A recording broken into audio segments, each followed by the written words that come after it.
So ఇప్పుడైతే మేము అయితే ఆగ్రా ఫోర్ట్కి అయితే వచ్చేసాము. టికెట్ అయితే అక్కడ తీసుకోవచ్చు, ఆన్లైన్లో కూడా తీసుకోవచ్చు.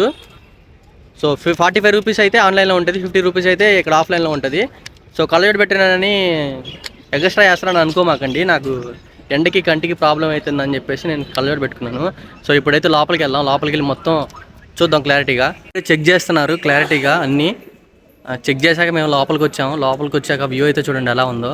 ఇప్పుడు మీరు చూస్తున్నది వచ్చేసి ఆగ్రా కోట అని అంటారండి. మన భారతదేశంలోనే ఆగ్రాలో ఉన్న ఒక చరిత్రాత్మక కోట అండి ఇది. ఆగ్రా వస్తే తప్పనిసరిగా విజిట్ చేయాల్సిన ప్లేస్ లో ఇది ఒకటి అండి. మీరు చూస్తున్నది ఒక తొట్ట అండి. ఒకప్పుడు ఈ తొట్టిలో చాలా మంది స్నానాలు చేసేవాళ్ళంట. 1638 వరకు మొఘల్ చక్రవర్తులు ప్రధాన నివాసంగా పనిచేసిన కోటనే ఈ ఆగ్రా ఫోర్ట్ అండి. ఈ ఆగ్రా ఫోర్ట్ అనేది తాజ్ మహల్ నుండి 2 కిలోమీటర్ల పైగా, అలాగే ఆగ్రా ఫోర్ట్ రైల్వే స్టేషన్ నుండి 1 కిలోమీటర్ లోపు అయితే ఉంటుంది. అండ్ దీని ఎంట్రీ టికెట్ వచ్చేసి మన ఇండియన్స్ కి అయితే 50 రూపాయల వరకు అయితే ఉంటుంది. అలాగే ఫారినర్స్ కి అయితే 650 రూపాయల వరకు అయితే ఉంటుంది. మీరు ఈ టికెట్ ని ఆన్లైన్ లో కూడా బుక్ చేసుకోవచ్చు. 15 సంవత్సరాల కన్నా తక్కువ వయసు వాళ్ళు ఉంటే వాళ్ళకి టికెట్ అయితే ఫ్రీగా ఉంటుంది. ఇక ఈ కోట సైజ్ వచ్చేసి 2.5 కిలోమీటర్లు అయితే ఉంటుంది.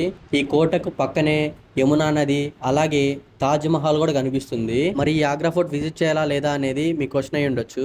తప్పకుండా విజిట్ చేయాలండి, ఎందుకంటే మనం హిస్టరీ తెలుసుకోవాలి. పెద్ద పెద్ద గోడలతో నిర్మించిన ఈ ఆగ్రా ఫోర్ట్ అనేది ఎలా తయారు చేశారా అనిపిస్తుంది మనకి.